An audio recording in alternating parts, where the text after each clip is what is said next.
Welcome to the launch of the Alliance for Artisan Enterprise. We're delighted to have you with us this afternoon. I think I hear a round of applause. Right. We're delighted to have with us today family, friends, artisans, corporations, others who are deeply concerned with artisan work and enterprise. So thank you for joining us. We have a lovely program for you and then a reception afterwards. So without any further ado, it's my delight to welcome Sarah, who will come in. Yeah, thank you. Okay. Welcome. Tomas DeVos, unfortunately, could not be with us today, but my name is Sarah Nolan. I'm a senior advisor in the Secretary's Office of Global Partnerships, and I'm honored to be here today to represent our office at this important event. We are particularly excited about joining the Global Women's Initiative today for the launch of the Alliance for Artisan Enterprise. At the Global Partnership Initiative, we seek to break down barriers and create opportunities by promoting partnerships between government, the private sector, the philanthropic community, and civil society. This partnership is a perfect example of how government, working with the private sector and NGOs, is able to leverage the resources, creativity, and technology of partners to help women overcome the key challenges and barriers to growth, including market access, business training, and access to capital. We are excited to watch this alliance and see how it will continue to grow. As Secretary Clinton has said, when we liberate the economic potential of women, we elevate the economic performance of communities, nations, and indeed the world. Which leads us to our host for today. A lifelong advocate for women's advancement and a regular co-conspirator with our office, Ambassador Melanne Verveer has long demonstrated her keen understanding of the role of building partnerships to expand women's roles in generating economic opportunity, promoting political participation, and safeguarding human rights. Please help me with a warm welcome for Ambassador Verveer.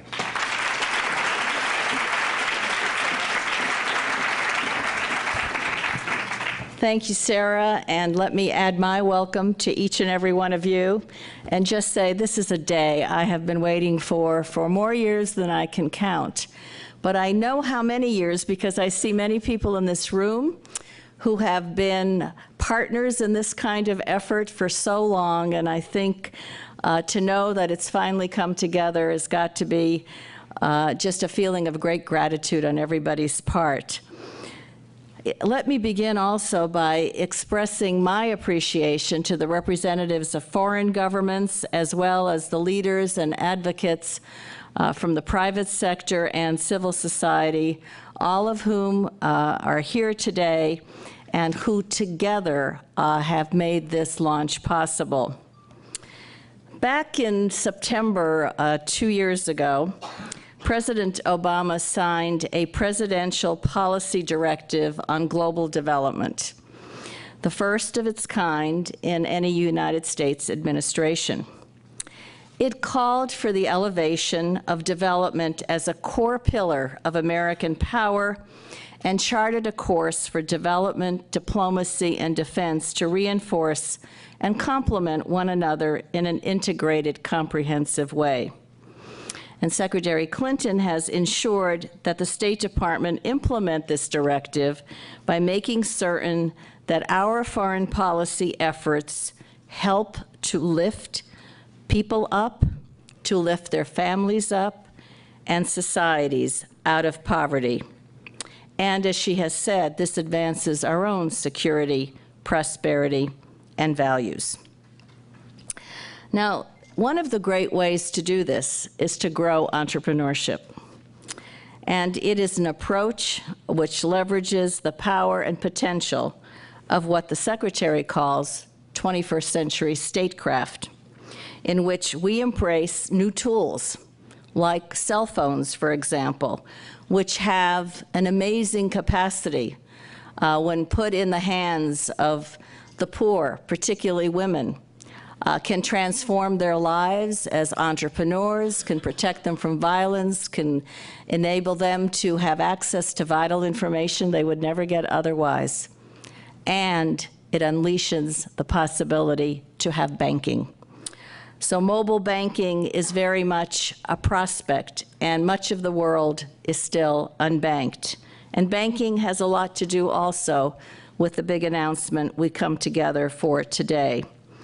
So through these kinds of efforts of unleashing innovators and entrepreneurs and companies with government in public-private partnerships, we're able to combine the competencies, the resources, the expertise and capabilities of the three legs of the stool, if you will: government, the private sector, and NGOs. And in that way, to not only unlock opportunity for those who have not been able to embrace it, but also to tackle some of the greatest challenges we all confront. And the Secretary has noted that today we find ourselves living in a moment in human history when we have the potential to engage in those new and innovative forms of diplomacy and to use them to help individuals be empowered for their own development. And I think today's launch clearly is an example of that in spades. So I'm very happy to be here to launch this new 21st Century Statecraft Initiative, which the Secretary just announced at her meeting with the International Women Business Leaders Council, and we have several of the council members here with us, and we had a few of the representatives of the Alliance at the council meeting as well. This will provide a vital source of economic opportunity and growth for people around the world, especially women. And so with the launch of the Alliance for Artisan Enterprise, we here at the State Department are able to join in what we have all created together. Our role in some way was a spark. We started with a series of stakeholder meetings, bringing together the sectors that many of you represent in hopes that we could do more in this field, one that so many of you have talked to us about over a long time. And these conversations really blossomed into the groundbreaking alliance under the dedicated leadership of the Aspen Institute. So I think this is a wonderful partnership in and of itself. And before I say anything more, I want to thank the people on my staff, Greta Shetler and Natika Washington and Emily Kearney, as well as Peggy Clark with the Alliance and the Aspen Institute, for representing so much of the hard work that all of you were inputting into this process over many, many months. Now, globally, hundreds of thousands of people participate in the artisan sector. In the developing world, behind agriculture, artisan businesses are the second largest employer and often the primary source of income for people living in the developing world. In addition to creating jobs, artisan production fosters economic communities. It preserves ancient techniques and cultures, and it is essential to any healthy, sustainable development. In regions of conflict, economic opportunity through artisan work can also promote reconciliation, healing, and empowerment. And in countries from Peru to Rwanda to Afghanistan and Haiti and so many more in between, we have seen how artisan activities have allowed women to participate in the economy when few other opportunities existed for them. And I have seen this firsthand in all of my travels around the globe. I have seen women making and selling jewelry, leather products, apparel, pottery, all kinds of home decor, soaps, and so much more as they put their great talent and their great effort into producing something they hope there will be a market for. And that's where all of us come in to helping them who are improving the lives of their families their own lives, and certainly moving their economies forward. I just came back last night from Haiti, and once again, there were women, as in so many other countries, proudly displaying, in this case, their bright metal works and so much other folk art that is indigenous to Haiti. I was in Guatemala a few weeks ago and met with indigenous weavers who had come together with a great designer and a female entrepreneur. They were working with these weavers to take their historic skills, their ancient skills, and to bring them together to create modern works of art in pillow cushions. And sure enough, just as they told me, I opened El Decor this month, and there is, Best Bet's new buys right there of the women weavers from Guatemala. I met recently in Jordan with a group of women business entrepreneurs, many of whom were quite successful and had worked to turn Dead Sea products into growing markets, and told me how many more products there were, from herbs to comparable soaps from the Dead Sea and so much more, that but for smart packaging could make all the difference in creating enormous new markets. And everywhere I go, this is the same story. There is so much possibility, and it can have so much impact on economies as well. In Afghanistan, Regina Hamidi is the founder of Kandahar Treasures, and any of you who know her know how deeply committed she has been over a long, long time in running the first women-owned and operated enterprise in one of the most difficult places in Afghanistan, Kandahar. And she utilizes the traditional fine needle embroidery that they know so well there to create a viable income for Afghan women. It now employs more than 375 women living in Kandahar. And as she would say, their beautiful artwork has allowed communities from both inside and outside of Afghanistan to see the positive hope which Afghans can create. And every time I meet with her, she brings yet another product with her, and one is more exquisite than the one before. And it, too, is the kind of work that comes out of this creativity and this talent. In Rwanda, after the 1994 genocide, 70% of Rwanda's population consisted of women who were widows. They had little means of support. They came together, weavers from both sides of the conflict, to organize basket weaving groups, where they make these beautiful, traditional sisal baskets, and both the Hutus and the Tutsis come together doing this. They were doing it to rebuild their lives, and they were learning how it could really be economically empowering as well. Artisans such as Janet Nkumbona, the co-founder of Gahaya Links, some of you may know her, started a weaving association to expand training for women in the art. And in 2004, the company started operations with 27 employees. Today, it has over 4,500 artisans in more than 40 cooperatives across the country.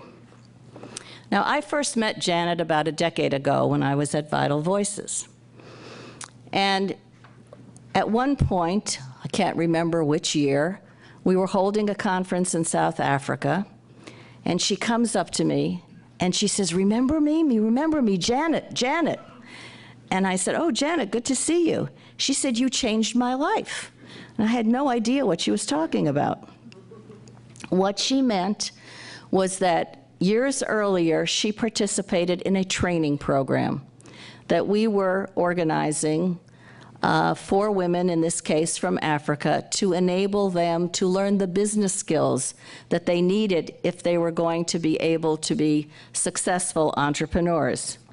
Well, Janet has certainly become a successful entrepreneur. After a meeting at our embassy in Kigali years ago, she was sponsored for participation in a trade show in 2005, which transformed their business because of the huge numbers of business opportunities that came out of that. And she wisely understood when she heard about a thing called AGOA, the Africa Growth Opportunity Act, that this trade preference provided by the United States would make it extremely more likely and a positive experience for businesswomen in Africa to take advantage of it, which is exactly what she did. And so they have become, Janet and her friends have become among the most successful exporters out of Rwanda under AGOA. This is what happens with one artisan who can taste the possibilities, but as Secretary Clinton so often says, talent is universal, but opportunity is not. And all of you are opportunity providers. And so today, this business in Rwanda has an enormous market in the United States with a lot of significant retailers involved with them. Although this kind of artisan activity not only transforms the lives of the women and other artisans engaged in it, transforms the lives of their communities, it also has a microeconomic impact in their countries. But it is economically undervalued by many, many governments. Many of these artisan enterprises are located in the informal economy, and the artisan activities are not even identified in the main institutional systems for trade. And as a result, quantifying the true economic value of this sector is difficult. But that said, here's what we know. We know that the global market for artisan goods is significant and continues to expand.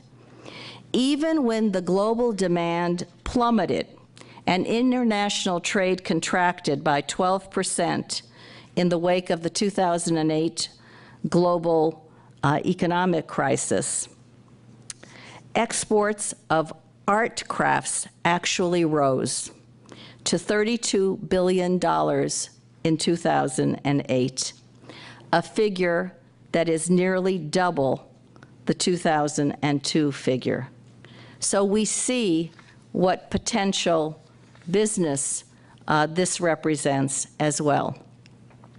And today, technology, consumer demand, and social awareness is making it easier for such large-scale retailers, many of whom are here today, represented here today, West Elm, Coca-Cola, Walmart, and so many others, to source directly from artisans, allowing consumers to use their purchasing power, not just to buy the kinds of products they want to buy, but also to do good at the same time. Each company has distinctive initiatives as well to grow women's entrepreneurship. Coca-Cola's 5x20 campaign is an effort to grow 5 million new women entrepreneurs by 2020. Walmart's Global Women's Economic Empowerment Initiative is providing a range of new opportunities from their supply chain to particular training programs. And West Elm's collaborative partnerships with organizations such as Hand-Eye Fund are also having a profound impact on women entrepreneurs. Proving both economic value and social impact in the business is clearly a win-win. But barriers exist that inhibit the sector and the various stakeholders that need to come together in order for greater economic returns and opportunities to occur, particularly for women, many of which could easily be reduced through increased global collaboration. This is a conversation many of us have had in this room over many years, and that conversation has brought us to today. The small and growing artisan enterprises need combinations of product development, design expertise, market access, business training, capital, and so many other points of improvement to give them the kind of market access they can take advantage of. Artisan support organizations have limited reach, work independently of each other, continually need to seek funding, and spend large amounts of time finding new markets. Large-scale buyers, museums, and retailers who are interested in sourcing artisans' goods often find it difficult to locate artisans that can produce products that meet their quality, quantity, and standards requirements at a reasonable price. Government agencies may lack efficient mechanisms to invest in sufficient market interventions, and donor agencies and philanthropists that are able to invest may be limited by their resources and capacity to connect with the stakeholders and markets. Also, since much of artisan production is done in the informal sector, there is a lack of global awareness of the economic opportunity that this sector provides, as well as a demonstration of its actual value. Better integrating artisans into global commerce would increase the standard of living of many individuals and their families in the developing world. And it would also yield microeconomic benefits that could collectively transform the economic landscape of some nations. Maura O'Neill is here today from USAID, which in its Creative Economy report stated the following: the production and international trade of artisan goods are vectors for jobs creation and export earnings, and are feasible tools for poverty alleviation, the promotion of cultural diversity, and the transfer of community-based skills. And thanks to the activity of the Alliance and this collaboration that is necessary will happen in ways that it has never occurred before. Recently, I was in Peru and met with Luzimia Huanaca, who, like many women from indigenous communities, had no opportunity for a formal education and therefore went to work as an artisan, doing what she knew how to do. And about 10 years ago, she and her husband got a little boost from USAID Peru, and that helped them to turn their skills and what they already had into a small business. With determination, they grew that small business into an award-winning enterprise, and it took my breath away to see the tapestries that they had created as they were part of a conference that many of us were involved in to grow women's entrepreneurship in Latin America. Today, they are supplying an international textile market. They have trained a network of 800 women in a dozen different communities to create their products, and they're looking to expand even further with the help of organizations like We Connect and Full Circle Exchange. Organizations like the International Folk Art Market, which is also represented here today, are collaborating with organizations such as SERVE, By Hand Consulting, Alternatives, and the Federation Sahilandi to reach even greater numbers of artisans. And due to these partnerships, the market in 2012, the folk art market in Santa Fe in 2012, enabled artisans to take home on average $18,253 after 2 days of sales. Now, that is big money for people who have rarely been able to sell at this kind of rate. Now, what the Santa Fe people told me at one point was that, you know, when women come, and many of them are women, the majority, but they're male entrepreneurs, artisans as well, they often can't afford to travel from out of their countries to the United States. And so their travel is taken care of so that these artisans can be showcased in this place that has the highest standard. And they told me further that the second time, nobody has to ask for travel money because they are doing so much better. But if we were to amplify these collaborative efforts, where could we be where we aren't today? Where could we be? What if governments, NGOs, artisans, retailers, and international organizations were able to partner and leverage each other's strengths and resources more effectively to tackle those obstacles that are still there? The Alliance aims to do just that. It will provide a central focal point for private and public sector stakeholders to leverage resources for greater impact. Organizations like Indigo Africa, the West Foundation, Nest, Vital Voices, Global Goods Partners, and others will better collaborate to assist artisans supply high-quality goods to the shelves of high-end stores, to the front doors of internet shoppers, to the booths of international, regional, and local artisan markets, or to the glass cases of hotel and museum gift stores, such as the Museum of Arts and Design. And governments will have a market-driven resource to guide aspiring artisans develop new talent and recognize the economic value, cultural preservation, and sustainable development that these artisans provide and represent. Globally, our embassies and missions every day see the powerful impact that artisan products can have on communities, especially for women. And we want to be able to create greater market access to raise the commercial and cultural awareness they provide, to expand services, to build skills and capacity, to create stronger enterprises.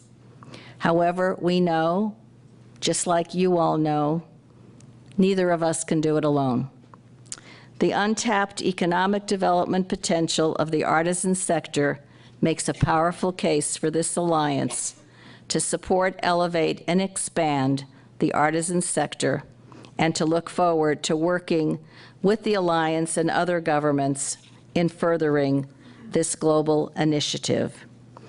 And so, to tell us a little bit more about how this will actually work, it is my pleasure to introduce Elliot Gerson, the Executive Vice President of Policy and Public Programs at Aspen.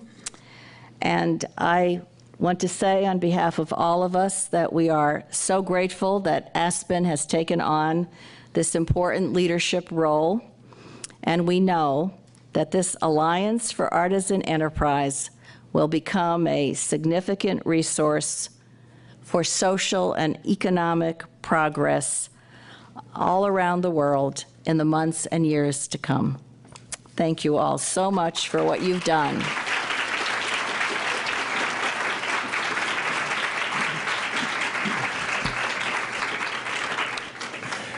Thank you very much, Ambassador Verveer, Sarah.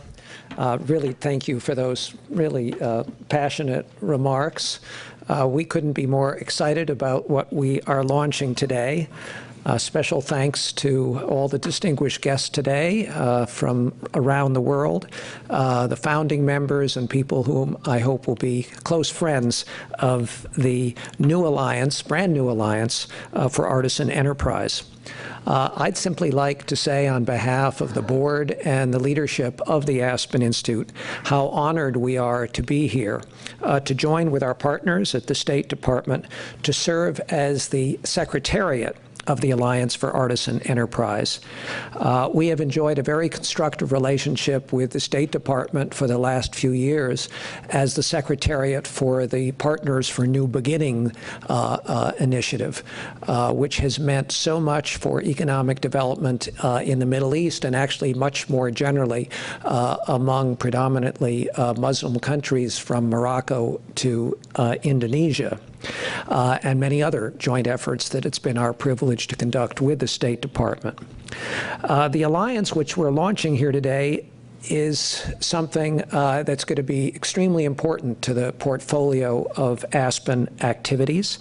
It will support a critical, and as you just heard, with great impact from Ambassador Verveer, support a critical yet underserved and frankly significantly under-recognized economic sector around the world. Also, as Ambassador Verveer noted, second only to agriculture, the artisan sector is the largest employer in the developing world, but of equal importance to the economic benefit and particularly to the contributions that it makes to gender equity and opportunity, is the fact that art and culture, and particularly traditional arts and traditional culture, are so important to the vibrancy and health of any society. So there are really myriad benefits that come from support of this critical activity. It's my privilege at Aspen to head what has become a suite of art programs. Interestingly, when Aspen was founded in 1950, art and culture really was at the heart of the vision and the founding spirit of the enterprise.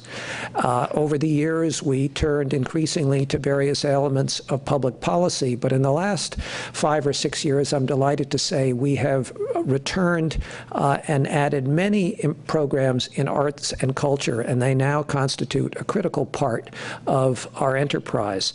And they range across a wide variety of areas. Last year, we were able to bring a group of leading American artists, Yo-Yo Ma, Meryl Streep, Lil Buck, Eric Fischel, people of that nature, to China for an exchange with Chinese artists of comparable stature in Chinese society, and there's never been an exchange quite like that before, and we invited the Chinese artists back. It was also my privilege last year to, on behalf of the Aspen Institute, at the invitation of the Sultan of Oman, to host a conference on the importance of art and culture, including artisanal arts, at the opening of the Royal Opera House in Oman. And just 6 or 7 weeks ago, we conducted the first ever conference on cultural diplomacy in Japan. We are about to announce the addition of a new program headed by our spectacularly talented trustee, Anna DeVere Smith, that will focus on art as an instrument of social change, particularly focused on elements of social justice.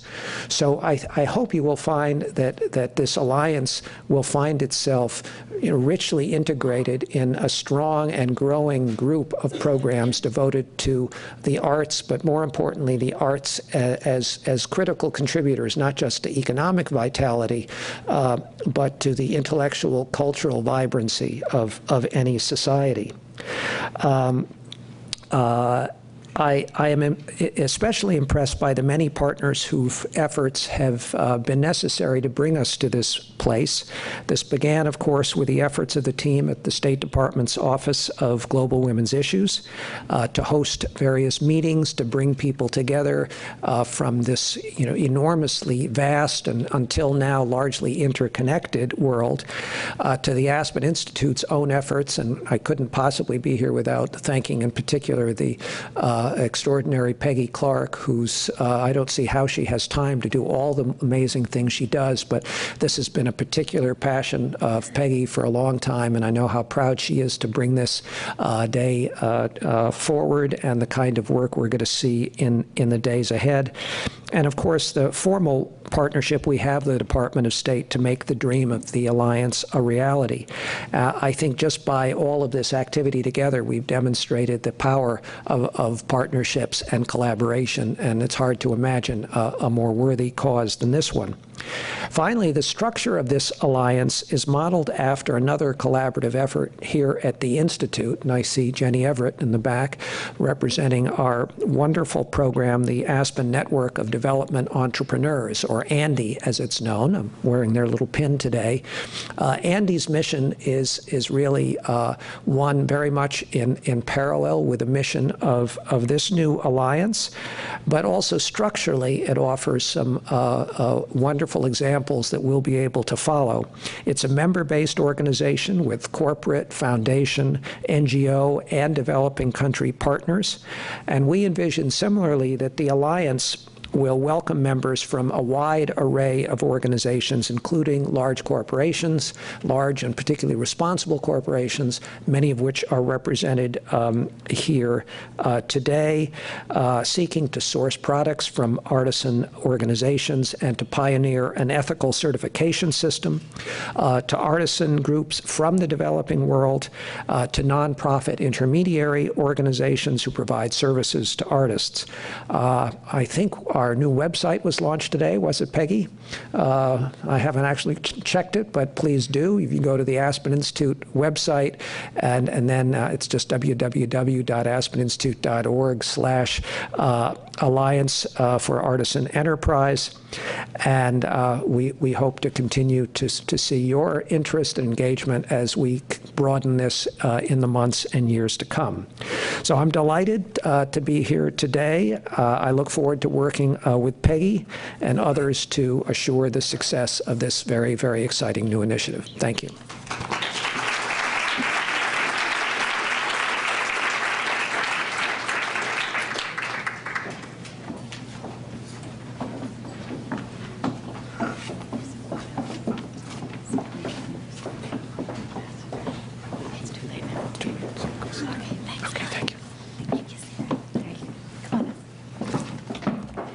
Thank you so much, Ambassador Verveer and Elliot, for your really wonderful, kind remarks. We're so delighted to have those. And Ambassador Verveer, I really can't go any further without saying how much of an inspiration your office and your own leadership has been to so many of us who've worked so long on these issues. So thank you so much for being here, and to all of you here today. My name is Peggy Clark. I got a great introduction from Elliot, so you know that I'm charged with bringing this group together. I know I stand between you and the party, which is outside, and so we will try to be as quick and as interesting as we can be. I'm really delighted to give you a little peek into the Alliance, a little peek into the world of some of the magnificent members that we have as part of the Alliance we've launched here today. And we've asked each of them to speak a little bit about the barriers they face, the opportunities they see, and the vision that they have for the Alliance. And I would like to begin by introducing this wonderful panel that I have before me. Immediately to my left here is Alice Aquan. She is from Walmart.com. She's a Senior Director of Product Development and Merchandise Innovation. She has a kind of a bold, a very bold bio where she tries that she's working from within Walmart to keep them on top of trends. She's very involved in product design, sustainability, and social innovation. She's the lead for the Walmart e-commerce economic empowerment solution for women, and she's especially committed to and working on linking Walmart to women-owned businesses around the world. Alice Aquan, thank you for being with us. And to her left, we have an old friend of mine, Shari Berenbach. Shari is the Director of Microenterprise Development from USAID. She was formerly for many years the President and CEO of the Calvert Foundation, on whose board I sit.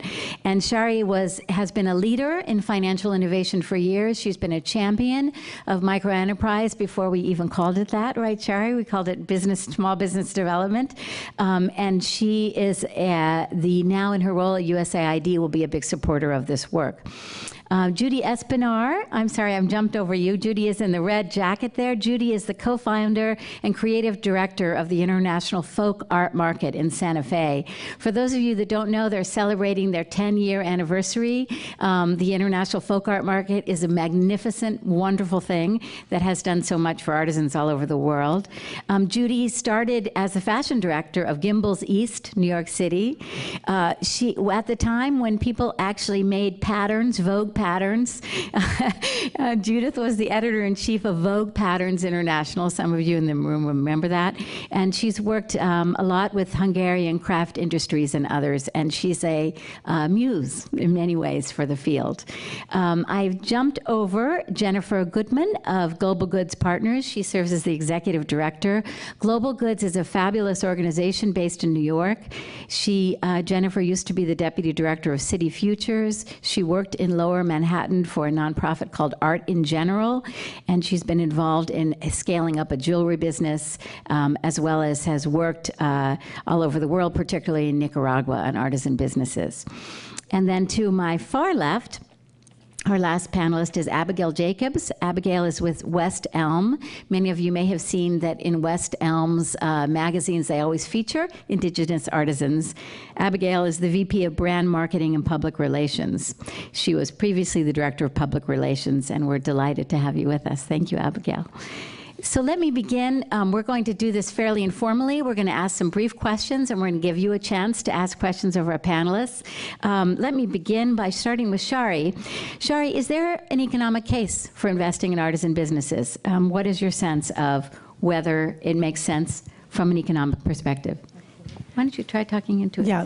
There we go. Sounds great. There definitely is an economic case for artisan crafts, and in fact, it's really quite a big business. We think of the small woman in her home making the individual item, but when you add all those items up, it winds up being a rather impressive economic story.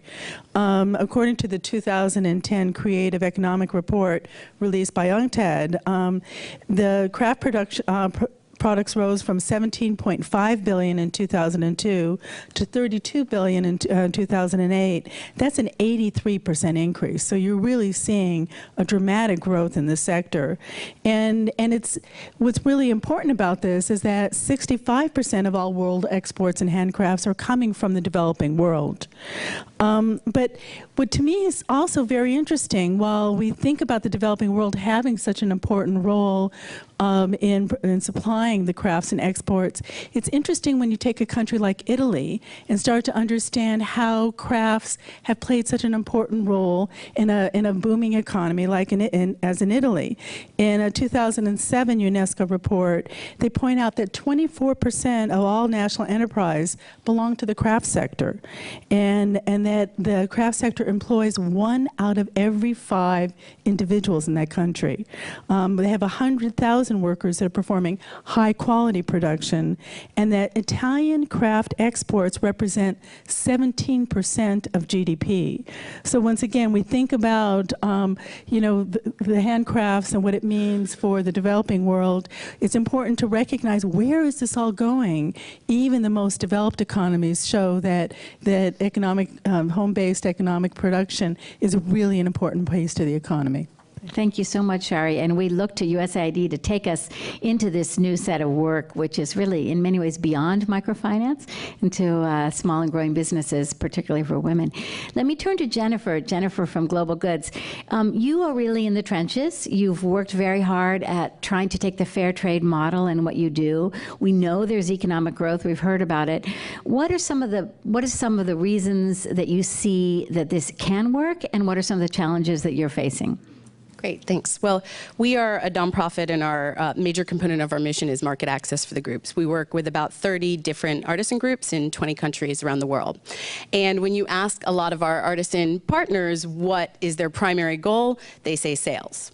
And so, we know that they want access to markets, and I see us as the marketing and distribution component that's so difficult for them from the geographies that they operate from. And I don't think, that that's going to go away. And in a larger sense, we're really building a pipeline of viable women-led enterprises that are ripe for investment and for growth, that are able to scale. as well within the developing world. And, you know, I think one thing that the Alliance offers is an ability to kind of fill in the supply chain, some aspects that are missing or so difficult as an individual organization that I know so many of our peer organizations feel. And, you know, one aspect that we always think about is not just sales at Global Goods Partners. We sell retail online through our website, we sell wholesale, we do custom production, but also sustainable sales. So how do we make those sustainable for the groups that we work with? And that's where the capacity building and technical support comes in. So it could be from, you know, design perspective. We've matched a designer with one of our groups in Mexico to transform traditional Mayan embroidery into contemporary embroidered jewelry and increase their sales 4- or 5-fold just from that group. Or it could be capacity building. We have a small grants program and are helping them purchase sewing machines to increase production and build capacity. Or as members of the Fair Trade Federation, we pay a 50% advance on all orders up front, so that provides working capital funds. So that's an essence of financing. So I think we're just really excited to see within the Alliance how we can expand that by kind of learning best practices, knowledge management, access to other sources, and be able to increase the contribution that we're giving to the groups that we work with. And one thing is that we're based out of New York, but we operate mostly online. And there are so many designers. Every day I meet a new designer that wants to work with an artisan community. So many people interested in ethical consumption. And as I mentioned, you know, it happens today to coincide with a social media movement that we launched called Fair Tuesday. And it's been amazing to see the response. And I think it is Tuesday, November 27th. And you can, you know, tweet hashtag Fair Tuesday, go to fairtuesday.org, or look on our website, globalgoodspartners.org, and you can see the list of participating organizations. And it's, the idea is a response to Black Friday and Cyber Monday as a day to think about how to ethically consume. And our hope is that it's not just today, but that it becomes a weekly consideration and a daily consideration for consumers to think about how to make ethical consumption part of your daily life. So we're really excited. We have over 150 partners in 11 countries who volunteered, and we're reaching, you know, millions of people on Twitter and Facebook. So it just shows the groundswell of interest in this. Great. Now. Thank you, Jennifer. Thank you so much. Let me turn to Judy. The International Folk Art Market in Santa Fe on a beautiful hillside in the rose-colored sky, and in New Mexico, the International Folk Art Market for 10 years has been doing exceptional in this work. Tell us a little bit about whether it's working for the artisans and in what way, and what have you really learned? First of all, I'd just like to say how honored we are to be part of this alliance and how much it parallels all of the important elements of the work that we've been trying to do in the world. So I want to invite you all to come to the market, the 10th anniversary market, which is July 12th, 13th, and 14th. And let Adina and I know that you're coming, and we'll try to make it a great time. I want to talk a little bit about the other byproduct, you might say, of this kind of development. We've talked a lot about the economic benefits, and they're enormous. I was so happy to hear Ambassador Verveer tell us about what it means for $18,000 some to go home with an Andean artist, even if it's going to 3,000 community members in a weaving cooperative. It's still very, very significant. And I remember in our very first year, this is unbelievable, that we got an email back from a women's cooperative in the Andes in Peru that said, this year we're going to have chocolate for the kids with the proceeds that we made at the market. And every year at the market, I remember that this year there's going to be chocolate. So, but there's another benefit that happens from doing all of the work that we're talking about, and that is the development, the possibilities that create self-determination. And really and truly, this cannot be overstated. Financial in financial entrance into the economies of these people, into their health care, into their education of their children. These are very, very, health also includes nutrition. These are elements that we all know that are the building blocks of a life and a life force. But really and truly, when an artisan who has lived in a mud hut with 2 children, and those 2 children know about the 6 other children that were born but that are not there anymore, and they don't know about they don't know anything else. Actually, they don't know anything else. This is what I learned about when I was living in the Peruvian Andes in the early 60s. And now those same children, even if there's only 2, are playing on the floor of the cooperative where their mother is weaving. And they even get to go to Cusco while their mother is demonstrating in the shop where people are buying their mother's work. This is something that people in our culture can't even imagine in terms of what this means, not just for the possibility of this family, but for the possibility of families all over the world and what this means for world leadership in the future. So I want to thank you all for being with us in terms of creating more self-empowerment in the world. Thank you very, very much. For bringing up that very important point about self-empowerment and dignity. Let me turn now to Abigail of West Elm. Abigail, when I first opened a West Elm catalog and saw that you were featuring a famous South African artist, I was delighted. So tell us, why does West Elm care about artists, and why are you incorporating them into your work? I think there's a couple reasons. One, it makes sense for our brand DNA. It really is a differentiator for us in the marketplace, and it makes us stand out from other retailers. And I think the more retailers recognize that artisan product can really be a significant point of differentiation, the better it will be for all of us. But in addition to that, we feel like we're really on the cusp of this movement away from an anonymous exchange between a customer and a retailer. And I think we all really like to shop online at 2 a.m. in our pajamas where we don't have to talk to anyone. But what we're hearing from our customers is that they want to know their shopkeeper. They want to know the maker of their product. And if we think about the food movement, markets where you know the food, where it came from, who the farmer is, that's the same thing that's happening for us in retail. So it's really important, and there's a ton of economic opportunity there. I was going to ask, is it truly the case that in the same way that ecotourism is a major part, the fastest growing part of the tourism sector, that this kind of global goods is a very fast growing segment of the markets that you target? I know for us, it definitely is. Yeah, and our customers are asking for it and responding really positively to it. Mm-hmm. They want to know the stories of the people that make their products. Yeah. So it's been great. That's great. Thank you, Abigail.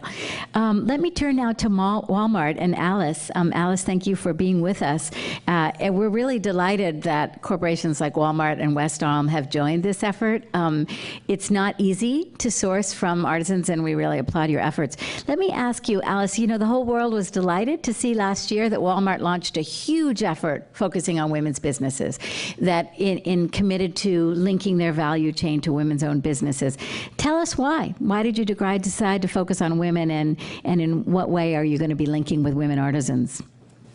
Well, I think one of the catchphrases that you may have heard is that we're really about scale for good. And I think there's a lot of opportunity, especially around empowering women. This ambitious initiative that you just mentioned focuses on 3 areas: sourcing, training, and diversity and inclusion. And one of the reasons why, or let me tell you a couple of reasons why Walmart is investing in women. We're investing in women because it's not only the right thing to do, but it's actually smart business. And I think that all of the folks up here would agree with me on that. And I think a lot of us in the room, we're all super passionate about the fact that this makes good business sense on top of being the right thing to do. A lot of you probably already know this, but it really does further galvanize why invest in women, and that's because women control 80% of consumer spending. That's $20 trillion globally, which is staggering. It's so much, and there's so much opportunity. And for Walmart, it's really about connecting with the customer and being relevant. And by sourcing from women-owned businesses and investing in women, we're further delivering on that connection. And then the other point is that women invest 90% of their income back into their families and communities. So that's probably also a statistic many of you are aware of. Women hire other women, women mentor other women, and it's also important that it creates a stronger community around them. And so what is truly amazing is the fact that it's really a win-win-win. It's a win for Walmart, it's a win for our customers because we're giving them more access to new and unique products, and it's a win most of all for the communities. And so we really do want to be a part of that lasting legacy in empowering women. Thank you so much. That's great. Thanks, Alice. Let me just ask, do we have time for questions or should we move? Just a few? Okay. Let me open it up to the floor. We'd love to have any and all questions you have. Let me begin by saying, by virtue of being here, we'd love to have you join our effort, join as a member or join as a friend of the Alliance. Questions? I think we have a few speakers on either side. Microphones?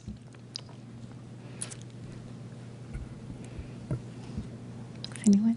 Okay, good. Can you speak a little bit about some of the initiatives or activities that you're thinking as part of the Alliance? Okay, good, wonderful. Activities and initiatives and part of the Alliance. Let me use this opportunity just to recognize Karen Gibbs. She's sitting in the front row, who's my co-conspirator, and Colvin, her partner of Byhand Consulting, and the team at the Aspen Institute that have been working so hard on this. We just spent the morning debating over this long list of activities we want to do, which ones were the top priority. And I think there was a clear consensus around two main areas. One is that there's a resource hub for strategic partnerships. So Connor French of Indigo Africa said, I want to work in Ethiopia. Who's working in Ethiopia? How do I put those things together? And secondly, people want to invest in the messaging and communications around the sector and make people recognize its importance. So those are two of the things. Let me just ask if any of the panelists want to add from the member group. Please, go ahead. Want to talk about certification? Yeah. I think one of the challenges for us as a retailer, too, is kind of developing a universal terminology and a language around artisan goods. I think the term artisan is thrown around a lot. We saw an artisan pizza at Domino's the other day. Just making sure that customers recognize what truly is artisan, and for us, that's authentically made and ethically sourced. We feel like the best way to get to that place is probably through some form of certification structure, and there's a lot of conversation about what that means this morning, but I think there's a real opportunity in terms of making customers understand a premium on pricing for these products as well. We all understand that if you see an organic apple and a non-organic apple, that the organic apple is probably going to be a few cents more. I would love for customers to get to that point with artisan product as well. Good, great, wonderful, thank you. Did you want to add something? Sure. Okay. I saw you, I don't know if you were gesturing to bid. It also, your question about really the purpose of the Alliance. For us at Walmart, you might think it's an oxymoron to say Walmart and artisan in the same phrase, actually. But what's really interesting for us is, and I'm kind of phrase it under the 3 C's: connection, challenges, and collaboration. And for us, we're launching a platform on our e-commerce site to connect customers to artisan and women-owned business and small enterprises. To do that actually has a lot of challenges, and the Artisan Alliance is going to really help us work with folks like Full Circle Exchange, who's one of our primary partners. We have a new partnership with Global Goods Partners. We're working with foundations, this team will really help us overcome a lot of these challenges. And so, you know, our systems, for example, we're not really set up to work with small enterprises. We're more set up for large enterprises. And so we're working through a lot of these challenges. So this alliance, we believe, will foster a great amount of collaboration that will help us leverage the experts and really continue to advance these goals that we all have together. Good, thank you. I see a question back here, yes. Hi, I'm Meredith Sandler with Sandler Trade, LLC. Know a number of you guys, ladies, who are here and around. It's great to see you. I work with a number of countries around the world and with artisan groups. And there are two projects that I'll be so audacious to put on the table. I'm a member of Andy, so you know, us Andy folks, we Andy folks. One is transportation, and I could have missed this, and I'm not being critical at all, but in terms of the founding members, the link that my experiences and yours too, I'm sure, that makes it possible for artisans to reach markets is transportation. Mm-hmm. And so when I'm talking about or working with like the Santa Fe International Folk Art Market, you know, trying to work with the Timor-Leste artisan to try to get her and her village's items somewhere, mm-hmm. It is, you know, nigh to impossible to get them in a you know, like let's say to the New York International Gift Fair or what, you know, so transportation, trying to get, you know, whether it's FedEx or DHL or UPS, you know, into some kind of a global or an alliance sponsored discount would be useful. And how you do that, how they do that. I mean, how artisans can make this work. The second is, when I was at the Fair Trade Federation meeting with Jennifer and others last spring, we were talking about recycled products, and that even though something like a purse or whatever can be recycled, whether it's rubber, whether it's banners, it still has a 16% duty. And so one thing we've been working on with some folks, importers, is trying to, and it's not difficult, but it just takes a little work to, you know, get these things their own tariff numbers, and then to go through GSP and elsewise to have them be duty free. And it would be really helpful, you know, if the Alliance kind of put a little oomph behind that, whether it's through, you know, 484F committee or it's through the wonderful miscellaneous tariff bills that don't really go either way or anywhere, or both. But this would be, those are two things that would be really useful for the Alliance to focus on and help with. Thank you so much for that question. And let me say that those are precisely the kinds of really practical issues that the members are dedicated to addressing. Let me take the liberty, since I know that we have a reception outside and there are a number of people there, in suggesting that we take our question and answers to the reception, when the members of our group would be delighted to speak with you about those questions and many others. And ask my panel just to thank you very much, not only for your dedication in forming the Alliance, but in the work that you've done for so many years, and how delighted we are all to work with you. So thank you so much for joining us. Let me invite the panel to exit the stage, and we have a very special treat for our closing speaker. Before we move to our closing speaker, I really just want to take a moment to recognize Secretary Ambassador Verveer's Office of Global Women's Issues and their mighty, mighty team of Emily Kearney and Greta and Natika, whose idea this was, and who just kept pushing the ball down the road. And people who are not used to working together, they really gathered us and kept us moving, and this would not have been possible without you, and we are honored and delighted to be partners with you on this effort. I also really want to take a minute to thank the incredible Aspen team, Katie Drasser, Rachel Feely-Cole, Gwen Hopkins, Elise Mann, Kaylin Coberna, Shannon Mills, Maddie Max, and also Kovlin and Karen of Byhand Consulting, and Keith Recker, who are partners and our Aspen partners at Aspen, so thank you so much. I'm really delighted to close with a person who is an extraordinary human being, Dr. Sakina Yacoube. Dr. Yacoube, will you come up and join us on the stage? We have a treat. Dr. Sakina Yacoube was the founder and executive director of Aspen Institute of Learning. She's become a very dear friend to me. She was the first person to establish a really groundbreaking organization that focused on girls' rights and education for girls in Afghanistan.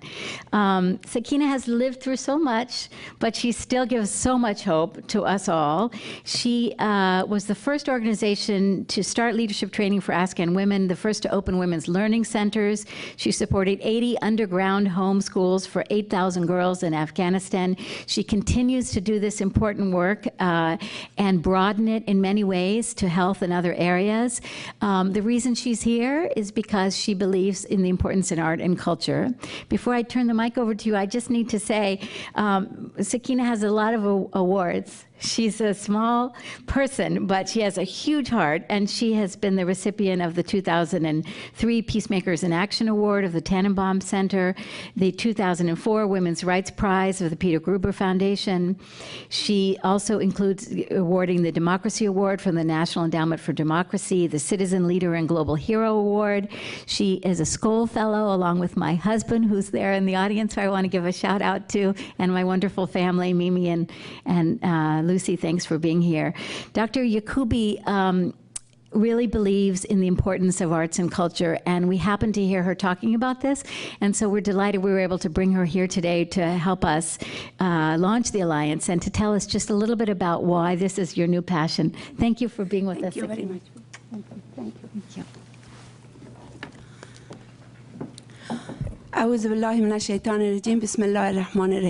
First of all, it is a great honor to be amongst such a wonderful, successful career, business women that they are going to shake the world. I am so delighted to be here. It's unbelievable. It's the day that I was looking for many, many, many years, and it's coming. And I am so proud to be here amongst you. Second, I know I don't have that much time. I only have a few minutes to talk to you. But I want to let you know that art and artisan is something that is really transform people. How it transforms people, especially that the country that I live in war situation. And when you have a women's center, hundreds of women sitting there, and they go in their corner and they work on their handcrafts. Do you know that how they feel? It brings peace to them. It brings harmony to them. And that country, that war is going on around, bomb is exploding everywhere, kidnapping is taking place, and women and children all in turmoil. But these women are sitting there, and they are portraying their culture, their history. And not only they portraying that, also they bring peace to that environment. Not only they bring peace to that environment, they take the peace at home because they become very relaxed. And when they go home, they have a better environment.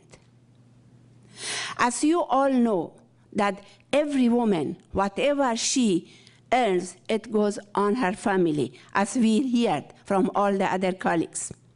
And these women spend every penny that they have to their children's education.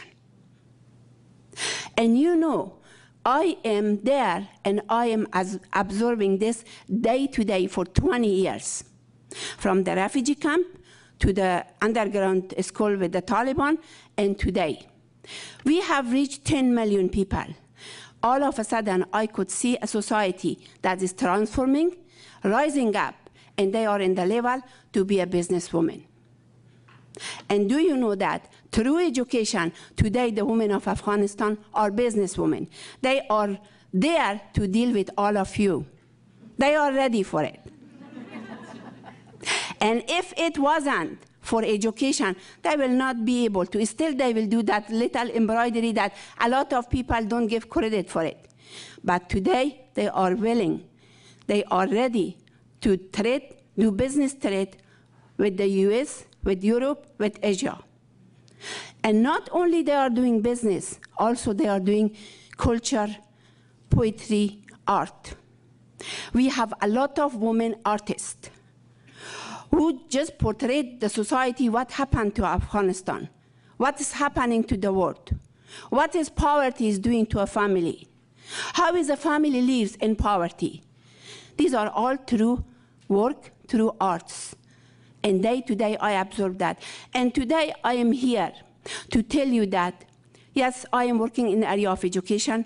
I have been educated with AIL, millions and millions of people.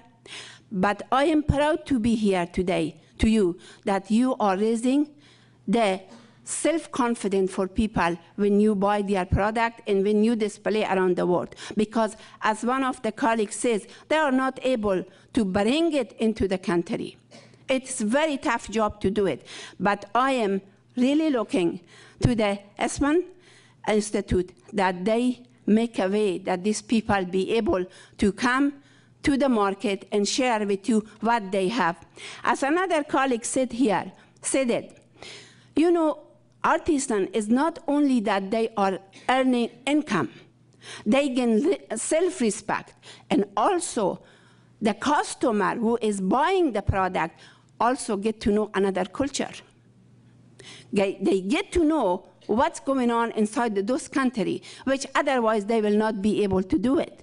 So we have to look into this in a different way of just, yes, it's built economic, yes, it's empower women, but also it's a way to share culture.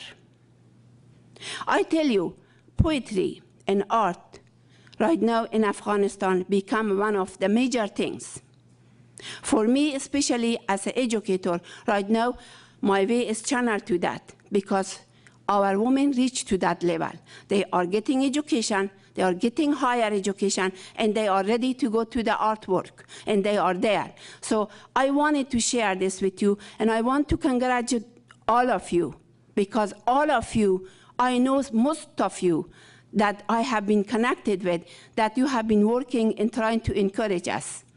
But I hope that in the future you have a bigger job for us, because no longer the developing country is going to be satisfied with that little thing. They need to do a mass product. They need to do a bigger business. They need to also introduce the culture and art to you guys, that you understand what's going on in that country. And they understand what's going on in here, how much you are interested to buy their product. So that have been a delight for me, and I do not want to take all of your time. But remember, when you are in war zone, having poetry, having art, having artisan, it's wonderful. It's helped the women of Afghanistan, it helped the women of around the world, everyone. Thank you very much. Really appreciate it. Thank you. Thank you. Sorry to forget. No, perfect. Thank you so much. Thank you, all of you. Congratulations to launching the Alliance for all of the members. We welcome all of you to join us in a reception outside. Thank you so much.